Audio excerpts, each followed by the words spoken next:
the silence that followed. An account given by trooper veteran Cask Ven, Armageddon Steel Legion. I woke up choking on incense ash and wee-calf vomit, with my mouth tasting like a Prometheum sump. That, in hindsight, should have been the first sign something was wrong. The second sign was the silence. Not the good silence you get out in the ash wastes when the wind dies and the guns cool. This was a dead, smothered quiet, like the world had been wrapped in oilcloth and buried. No hab generators humming through the walls. No distant traffic howl. No manufacturing klaxons coughing their lungs out at shift change. Even the hive rats had shut up, and those emperor-cursed things never shut up. I lay there for a long moment face down on a hab floor that smelled of cheap amasec and machine grease, trying to remember which sin had earned me this particular hangover. My helmet was still on, I.The.'s fogged rebreather clogged with dried sick. That meant I hadn't even made it to the bunk before blacking out. Classy Ven, veteran of 3 campaigns, survivor of Armageddon twice over, laid low by rotgut and bad decisions. I rolled onto my back and immediately regretted it. My stomach lurched like a chimera taking a shell hit. I fumbled for the release seals and tore the helmet free, gasping in air that tasted wrong. Clean, almost. Too clean. Hive air is never clean. It's supposed to burn a little, itch the lungs, carry the tang of rust and hot oil. This air was cold and empty. Frack me, I muttered, voice echoing oddly in the hab. What did we drink? The hab wasn't mine. Too tidy. Too expensive. Polished plasteel walls, devotional icons bolted straight, not crooked like a soldier's would be. A trader's place, maybe? Or some mid-hive official slumming it. I remembered the bar, remembered laughing at something stupid, remembered a woman with augmatic eyes calling me Steel Boy, remembered, then nothing. I pushed myself up, boots scraping. The scrape sounded loud, too loud. The sound hung in the air longer than it should have, like the walls were listening. I froze. You learn that trick in the Legion. When the world feels off, stop moving. Let it tell you what's wrong. Nothing told me anything. No distant machinery. No voices through walls. No boots on decking. No alarms. Just my own breathing and the faint tick of cooling metal somewhere deep in the hive. I checked my kit by rote. Lasgun leaning against the wall, power pack still slotted, bayonet attached, flak armor intact, Steel Legion greatcoat draped over a chair like it had been placed there carefully, too carefully. No blood, no signs of a fight. I wasn't dead. That narrowed things down, but not by much. I stepped to the hab door and palmed the manual override. The lock disengaged with a soft click. Too soft. IV locks usually scream about it. The corridor beyond was lit, lumen strips humming steady, casting pale light over grey decking and hazard stripes. No flicker, no damage, no bodies. "Hello?" I called, then immediately cursed myself for it. My voice ran down the corridor and came back thin and wrong, like it had bounced off something smooth and distant. I waited for a reply, a shout, a curse. Anything, nothing. I moved out into the corridor, boots careful, laze gun up. I could feel it then, the sensation that had been scratching at the back of my skull since I woke. That prickle between the shoulders, like standing under a targeting auspex. Being watched. I turned slowly, scanning corners, ceiling vents, service hatches. Nothing. The corridor was empty as a tomb. I started walking. The hab block opened into a larger concourse, shops, eateries, transit access. Everything powered, everything pristine. Stalls stocked, Lights on, hollows frozen mid-advert. A servitor slumped behind a counter, augmetic arm extended, holding a tray of ration bars. It didn't move. I said, approaching. You alive in there? Up close I saw the problem. The servitor's flesh was grey, dry, pulled tight over bone. No rot, no smell. Its eyes, one organic, one augmetic, were open, staring at nothing. No signs of violence, no blood. Just empty. Like someone had reached in and turned it off. I backed away slowly. By the time I reached the transit platform, my hangover had burned off, replaced by cold focus. The platform should have been chaos, crowds, noise, stink. Instead, it was a museum display, trains idling on mag rails, doors open, luggage abandoned where it fell. A child's toy servo skull lay on its side, wings twitching weakly, optics dark. I nudged it with my boot. It skittered across the decking, leaving a faint scratch mark that glimmered oddly in the light. The metal looked scored, not melted, not cut, as if something had passed through it and taken a memory of matter with it. I didn't like that. I didn't like any of it. I took a train. Bad idea, in retrospect, but at the time it seemed sensible. Get to a higher level, get a view, maybe find a Vox relay. The train glided through the hive, silent except for the whisper of mag fields. Through the windows I saw the city stretched out, kilometers of towers, bridges, smokestacks. No smoke, no lights flickering on and off with shift change, no traffic. The hive looked polished, too polished, like it had been cleaned for inspection.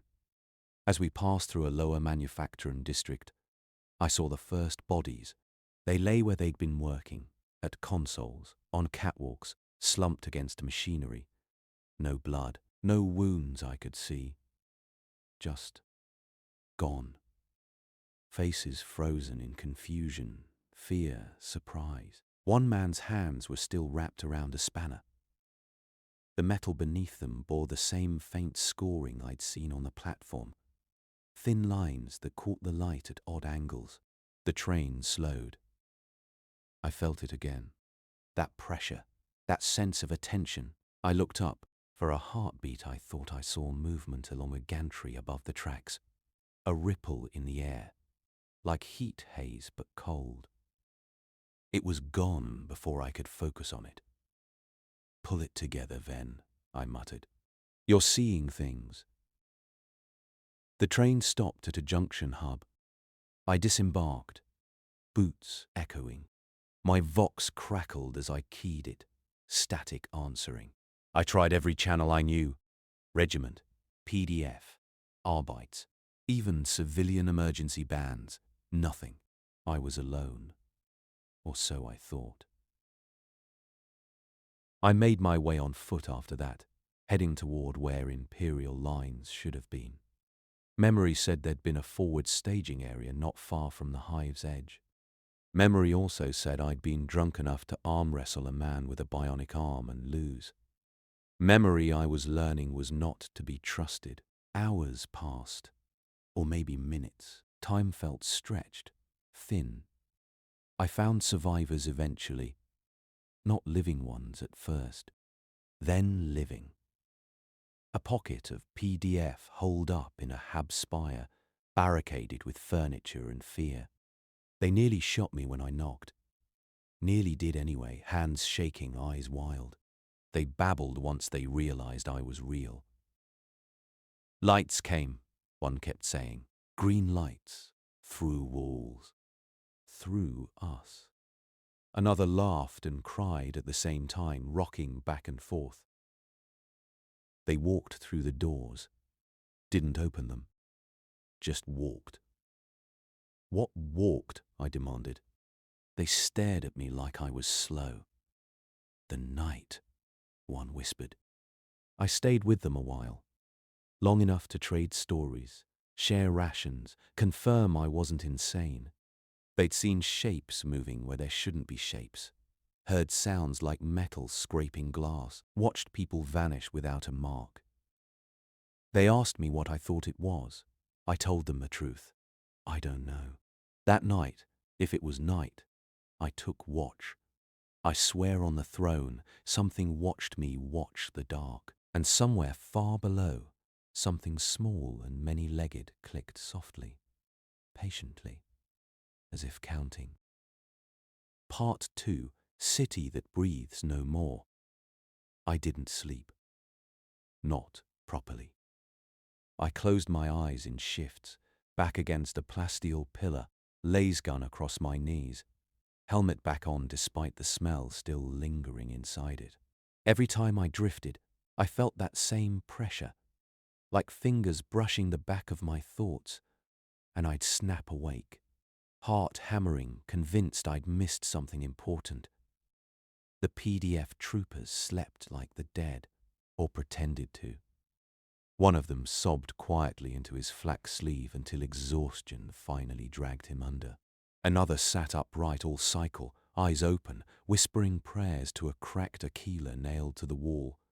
When the lumen strips dimmed a fraction, never fully dark, just less, I decided to move on. Staying put felt wrong, like waiting in a kill zone you didn't know you were standing in. I left them a note, scratched onto a ration wrapper with a bayonet tip. Heading surface wood. Emperor protects. It felt like a lie, but lies have their uses. The spire stairwell spiraled down into the hive's mid-levels, clomb after clomb of metal steps and maintenance landings. As I descended, the air grew colder, not draft cold, dead cold. The kind of chill you feel in a morgue or a void ship hold, where heat is something remembered, not present. I passed more bodies. Some were slumped gently, as if laid down. Others were twisted mid-step, frozen in panic. I noticed something else too. Their weapons were untouched. Las guns still slung, safeties on, no signs of a fight. Whatever had come for them, it hadn't needed to struggle. At one landing I found a wall where the paint had peeled away in long, curling strips. Beneath it, the plasteel wasn't scorched or melted. It looked thinned, like someone had taken a blade and shaved reality a fraction too deep. My auspex flickered when I scanned it, returning nonsense readings, depths that didn't exist, angles that hurt to look at. I shut it off. Veteran or not, there are things you don't prod twice. The first real fight came in a manufacturing plaza.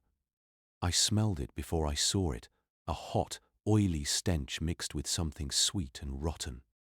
The plaza was wide, ceiling lost in shadows, assembly lines frozen mid-cycle. Servitors hung from their gantries, augmetic limbs twitching spasmodically, flesh sagging. One turned its head as I entered.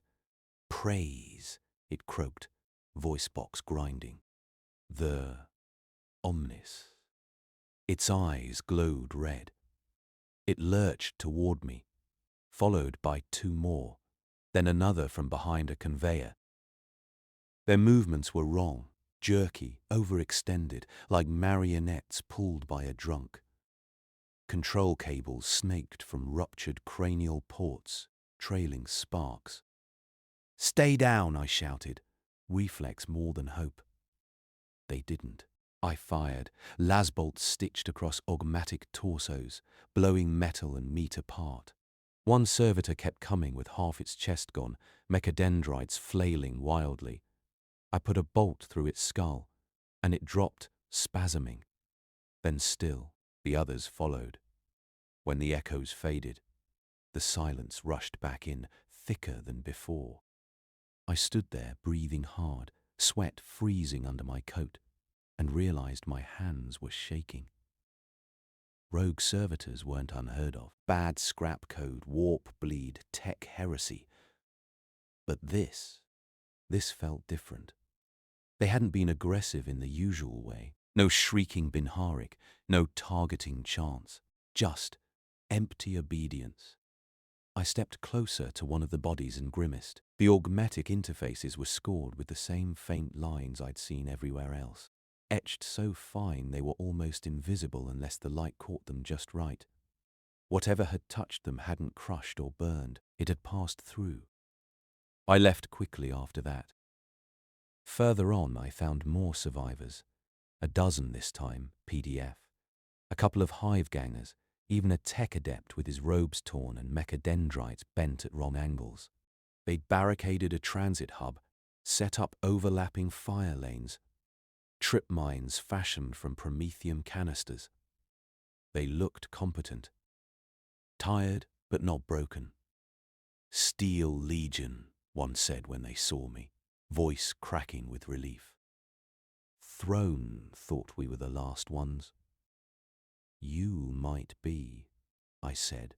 "Depends how big your definition of last is." They shared what they knew. Lights. Always the lights.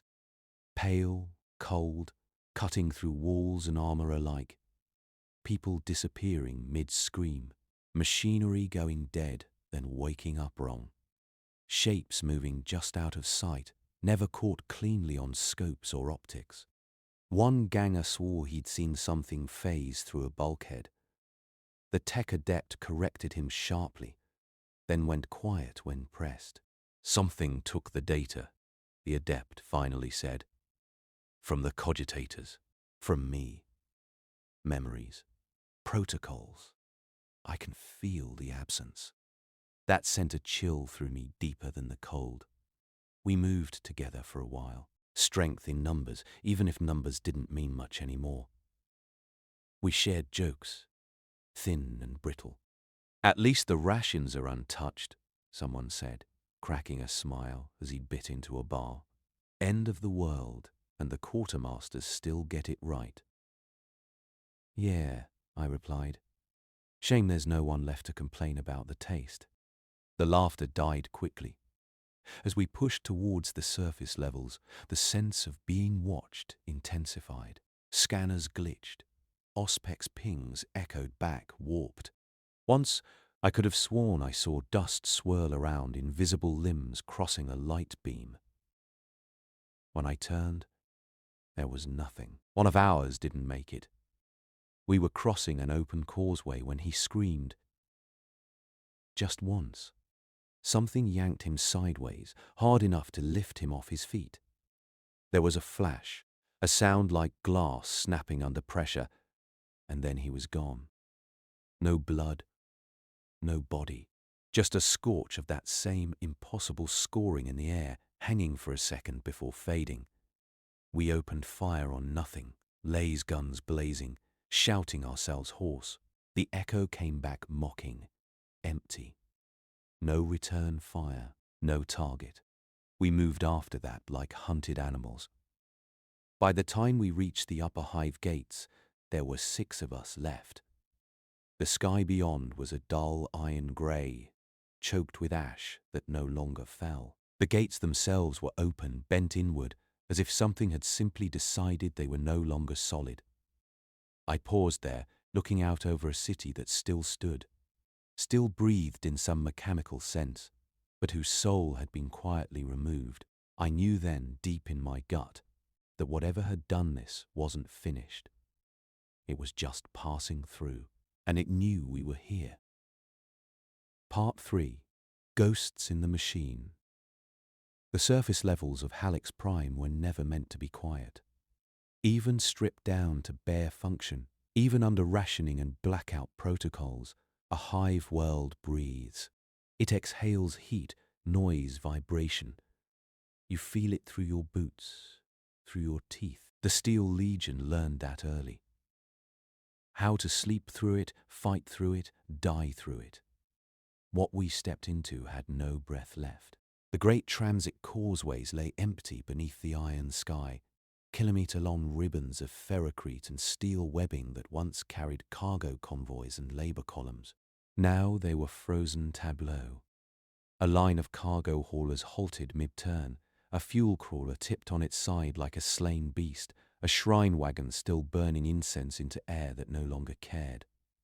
The wind moved, but it carried no smell. Ash drifted lazily, untouched by heat plumes that should have been there.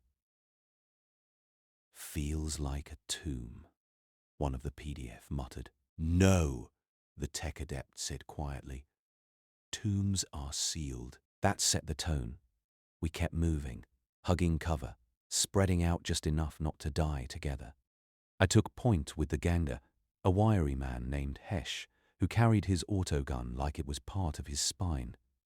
Behind us came the remaining PDF, 3 of them, and the adept, mechadendrites coiled tight as if afraid to touch the world. We found the first signal spire by accident. It rose from a manufacturing plaza like a rusted needle, Vox arrays intact, power still flowing. The miracle of it almost made me laugh. Almost. I volunteered to climb it. Veteran habit. If something's going to kill you, better it kills someone used to being shot at. The ladder rungs were cold under my gloves. Halfway up, my Vox crackled. Not a voice. A tone. High, thin, wrong.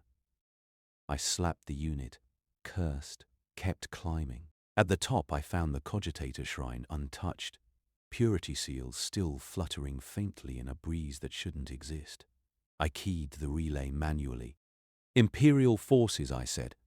"This is Trooper Veteran Cask Ven, Armageddon Steel Legion, Helix Prime surface. Respond." Static. Then something else. A brief flare on the readouts. Not a signal. A reflection. Like the Vox had bounced off something that wasn't there a moment ago. I felt it then. Close. Right behind me. I spun lasgun up. Nothing. But the purity seals were gone. Not torn. Not burned. Just absent. I climbed down faster than was sensible and rejoined the others. I didn't mention the seals. Some things you keep to yourself until you're sure they're real. We pushed on toward what should have been an Arbites precinct. If anyone was still alive, they'd be there. Instead, we found a slaughterhouse without blood. The precinct doors were intact. The inside was pristine. Desks neatly arranged, weapons racked, bodies seated in chairs, standing at posts, lying in bunks, all dead. The adept knelt by a cogitator bank, fingers trembling as he interfaced directly. His breath hitched. "It's been stripped," he whispered. "Not corrupted, not erased. Harvested." "Harvested by what?" Hesh asked. The adept shook his head. "I do not know. But whatever it was efficient. Surgical, as if it knew exactly what it wanted. That was when the servitors attacked. They came from the holding cells, from the armory, from maintenance shafts. Not charging. Advancing. Coordinated, overlapping fields of fire from weapons they shouldn't have been able to use properly. One of the PDF went down in the first volley, chest cored by a heavy stubber round. We returned fire, diving for cover, shouting warnings. The sound of gunfire felt obscene in the dead quiet. I took one servitor apart with disciplined bursts, laze fire punching through augmetic plating. It fell and then twitched, limbs moving independently, crawling toward me even as its torso burned. Hesh smashed it with a boot and finished it with a point-blank shot. "Emperor's mercy," he breathed. "They're like puppets." We fought our way out, losing another PDF in the process. When it was over, the precinct was silent again, save for the faint ticking of cooling metal. That was when the adept screamed. He clutched his head, convulsing, mechadendrites flailing wildly. His augmetics sparked, then went dark. "I can feel them," he gasped. "They are measuring us." Something moved at the edge of my vision. A distortion, like a reflection on curved glass. It slipped behind a pillar, too smooth, too fast. I fired. The lasbolt struck nothing. and yet something screamed. Not a voice. A resonance, a vibration that rattled my bones and set my teeth on edge. We ran. By the time we reached the outer districts, we were 4. The adept couldn't keep up. He stopped suddenly, eyes wide. "They're here," he said calmly, too calmly. They were always here. He turned, raised a hand as if greeting an old friend, and vanished. No flash, no sound, just gone. We didn't stop running until the spires fell behind us and the manufacturum stacks thinned into open ground. Only then did we dare look back. The hive stood silent against the sky, untouched, immaculate, watching. Part 4. The things that do not walk. Open ground should have made it easier. That was the lie my soldier's brain told me as the hive's outer districts fell away behind us. No more alleys, no more blind corners, no more ceilings to hide horrors above our heads. Just ferrocrete plains, rail lines, cargo yards, and the skeletal remains of half-built habs stretching toward the horizon like broken teeth. I had never felt more exposed in my life. The 4 of us moved in a staggered line, spacing drilled into muscle memory. Me in the lead, Hesh just off my right. 2 PDF behind us. Rel and Juno, faces grey, eyes hollow, rifles clenched like lifelines. None of us spoke. Even our breathing felt too loud. The silence out here was worse than in the hive. In the city, the quiet had weight. Out here, it was vast. The sky loomed low and metallic, clouds unmoving, as if painted in place. No birds. No dust devils. No distant thunder from manufacturums kilometers away. Helix Prime had become a diagram, a model, a place emptied of variables. I felt the watching intensify. Not closer, not louder, sharper. Hesh noticed it too. He kept glancing sideways, autogun tracking shadows that didn't quite exist. Once he muttered, "You feel that?" "I feel a lot of things," I said. "Keep moving." We followed a service rail toward what should have been an imperial logistics bastion. If anyone had survived long-term, it would be there. Armored walls, independent power, void-hardened bunkers. If we could just reach it, get eyes on a Vox array, something skittered across the ferrocrete ahead of us. Small, fast, metallic. Juno yelped and fired. The las bolt hit the ground, leaving a black scar that steamed faintly. Whatever it had been was already gone. "Control your fire," I snapped, then softened it. "You saw something." "Lots of somethings," she whispered, "like spiders." But wrong. I didn't ask her to elaborate. I'd already seen the tracks, tiny, precise indentations in the dust, appearing and vanishing as if the ground itself had decided not to remember them. We reached a derelict cargo yard as dusk tried and failed to happen. Towers of shipping containers rose around us, stacked in neat, inhuman order. The yard's floodlights were still on, casting stark white illumination that made every shadow knife-sharp. "That's a killing field," Reel said quietly. "Everything is," Hesh replied. We moved through anyway. Halfway across, the air bent. That's the only word I have for it. One moment the space between 2 containers was empty. The next it wasn't empty. It was occupied by absence. A distortion slid through the light, elongating, coiling, like a reflection pulled out of shape. Ral never saw it. Something struck him from the side, lifting him clean off his feet. He screamed as he was dragged backward, armor scraping sparks from ferrocrete. I caught a glimpse then, not of a body, but of edges. Curved, segmented, impossibly thin, passing through solid metal without resistance. "Contact!" I roared. firing on instinct. Las bolts flared, some vanishing mid-air, others ricocheting off nothing with shrill, glassy shrieks. Hesh emptied his autogun into the distortion, rounds sparking as they struck something that refused to be fully there. Rel was pulled into shadow and cut, not torn, not crushed, unmade. He vanished in a cascade of fine dust and armor fragments, as if reality had been peeled away layer by layer. The thing released him because there was nothing left to hold. Juno broke then. She screamed and ran. "Juno!" I shouted. She made it 3 steps before the air behind her rippled. Hesh didn't hesitate. He tackled her, knocking her flat as the distortion passed overhead, close enough that my Auspex screamed and died in my hands. It turned on us. I couldn't see it properly. That was the worst part. My eyes slid off it, refused to focus. But I felt it. Cold pressure. Like standing next to a void ship hull during warp translation. The sound it made wasn't a sound so much as a vibration. A harmonic that set my bones aching. "Them," Hesh said, voice steady despite the terror in his eyes. "It's her or us." I knew what he meant.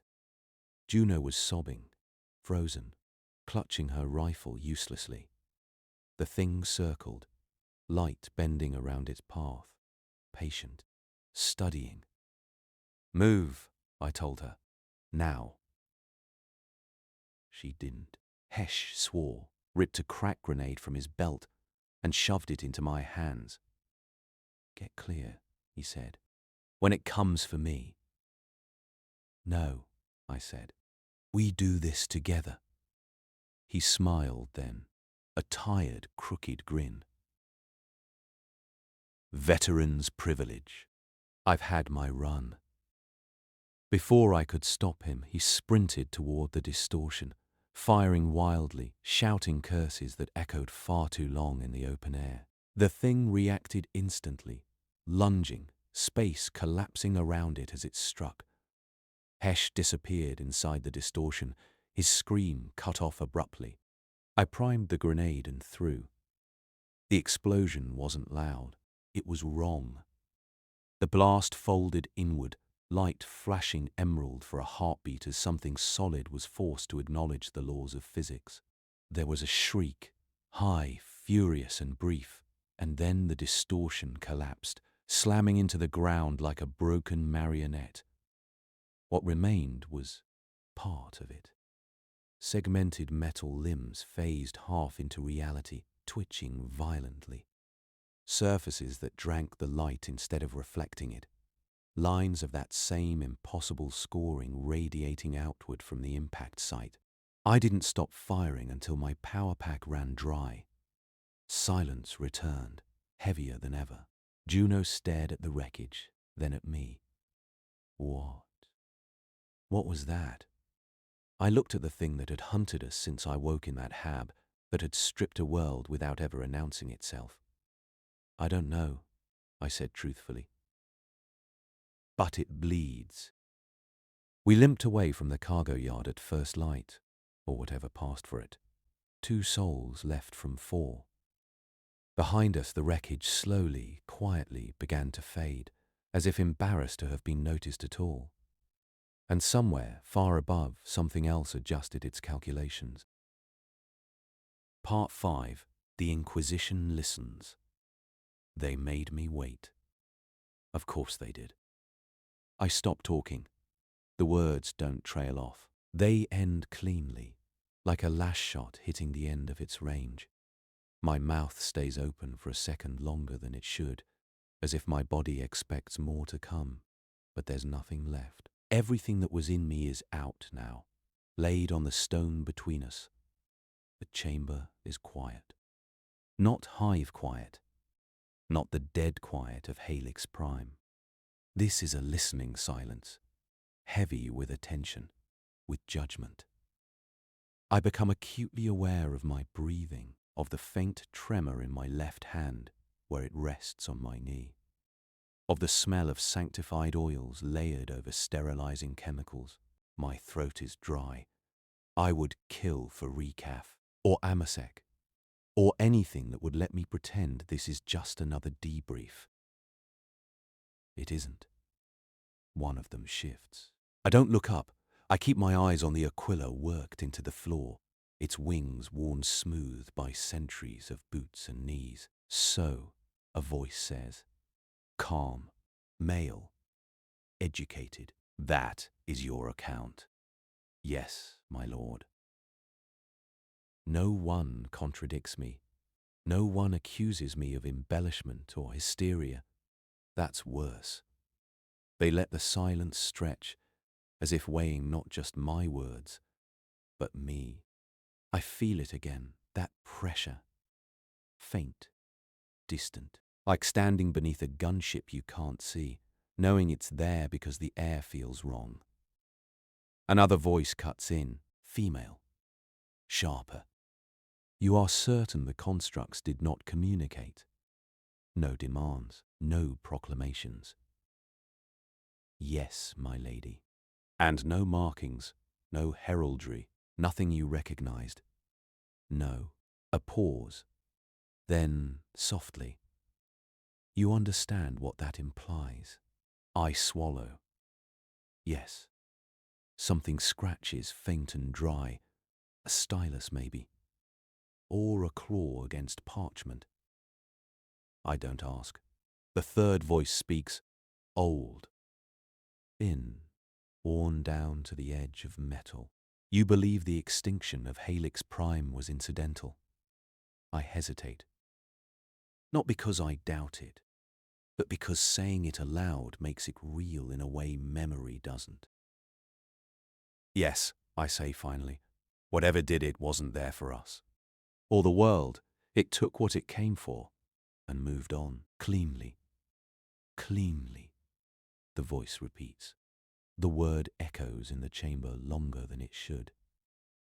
I risk a glance up then, just a fraction, enough to see shapes in black, layered silhouettes, rosettes catching the light like cold stars. Their faces are still lost in shadow. Trooper Veteran Venn, the first voice says, "Do you believe you were pursued intentionally?" The question lands harder than any accusation. I think of the way the pressure followed me, of how it sharpened, not faded, the further I went, of how one of those things finally committed to killing us only when we were about to leave. I think of the cargo yard, of Hesh smiling at me like he already knew. I don't know, I say. It's the only honest answer I have left. But I don't think I was ignored. Silence again. Longer this time. I realize then that my hands have stopped shaking. Not because I'm calm, but because there's nothing left in me to shake loose. You will remain under observation, the female voice says at last. Quarantine protocols will continue. Yes, my lady. You will not leave this facility without authorization. Yes, my lady. And you will not speak of this account to anyone not cleared to hear it. I almost laugh at that. Almost. Yes, I say instead. There's a subtle shift in the air, a decision made somewhere behind those shadows. The pressure eases, not gone, just satisfied. The door behind me opens soundlessly. As I stand, as the guards move to escort me out, a thought slips in uninvited, unwelcome, and impossible to dislodge. Helix Prime was stripped, not destroyed. I was questioned, not executed. I walk toward the door, and as it closes behind me, sealing the chamber and the listening silence within, I can't help but wonder, did I survive because I escaped, or because someone, somewhere wanted a witness?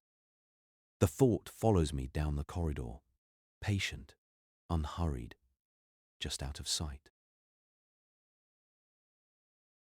This has been The Silence That Followed, an account attributed to Trooper Veteran Cask Venn of the Armageddon Steel Legion, recorded, transcribed, and sealed under inquisitorial authority. Thank you for listening. What was said here was not meant to be understood all at once. Some truths are only visible in absence. If you feel watched now, it is because some things do not stop observing simply because the account has ended. The silence did not begin with this story, and it did not end when it was told. Your attention has been noted.